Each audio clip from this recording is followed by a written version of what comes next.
नमस्कार, एक बार फिर आप सभी का खबर 24 के इस खास पेशकश में बहुत बहुत स्वागत करती हूं। आज येशुदास का जन्मदिन है, जिन्हें कहना पड़ा मुझे बहुत अवार्ड मिल चुके हैं, अब और अवार्ड ना दें। प्रख्यात भारतीय संगीतकार और प्लेबैक सिंगर येशुदास अब तक लगभग 80,000 गाने गा चुके हैं। केजे येशुदास प्रख्यात भारतीय संगीतकार और प्लेबैक सिंगर है। आज यानी कि 10 जनवरी को उनका जन्मदिन है। येशुदास अब तक लगभग 80,000 गाने गा चुके हैं। इनमें भक्ति, शास्त्रीय संगीत और सिनेमा के लिए गाए गए गाने सभी शामिल हैं। येशुदास ने मलयालम, तमिल, हिंदी, कन्नड़, बंगाली और तेलुगु जैसी भारतीय भाषाओं के अलावा अरबी, इंग्लिश, लैटिन और रूसी भाषा में भी गाने गाए हैं। येशुदास को Padmashri, Padma Bhushan, Padma Vibhushan, 8 national award, 5 Filmfare award और देश विदेश में ढेरों दूसरे सम्मान भी मिले हैं। उन्हें इतने सम्मान मिले कि 1987 में उन्हें कहना पड़ा कि अब मुझे कोई अवार्ड न दे। जाने मन हिंदी का पहला हिट उनका गाना था।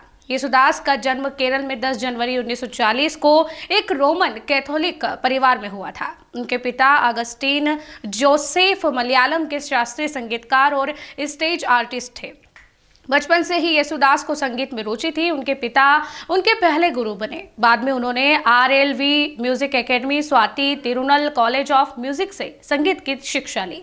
कर्नाटक संगीत के महान गायक केआर कुमारस्वामी से भी उन्होंने संगीत की तालीम हासिल की। 1960 के दशक से उनका फिल्मी प्लेबैक सिंगर का करियर शुरू हुआ था। उन्होंने मलयालम फिल्मों से शुरुआत की, बाद में तमिल, तेलुगु और कन्नड़ फिल्मों के लिए भी गाया।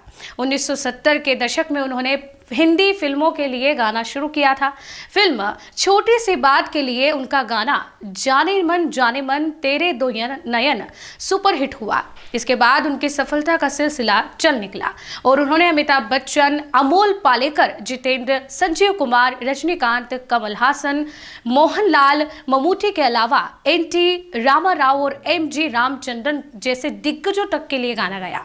येशुदास ने सलील चौधरी, राजकमल, रविंद्र जैन, बप्पी लहरी, खयाम जैसे मशहूर संगीतकारों के साथ भी यादगार गाने गाए हैं। कहा जाता है कि उनकी आवाज के बारे में संगीतकार रविंद्र जैन ने एक बार कहा था, अगर कभी मेरी आंखों की रोशनी लौटती है तो सबसे पहले येशुदास को देखना चाहूंगा, जिनकी इतनी मधुर आवाज है। यानी कि इन पंक्तियों से ही आप समझ सकते हैं कि कितनी मधुर आवाज येशुदास की है। और आज उनका जन्मदिन सभी देशवासी संगीत प्रेमी मना रहे हैं। खबर 24 न्यूज़ भी आपको उनकी कुछ यादें लगातार बता रहे हैं। आज के इस रिपोर्ट में फिलहाल के लिए इतना ही।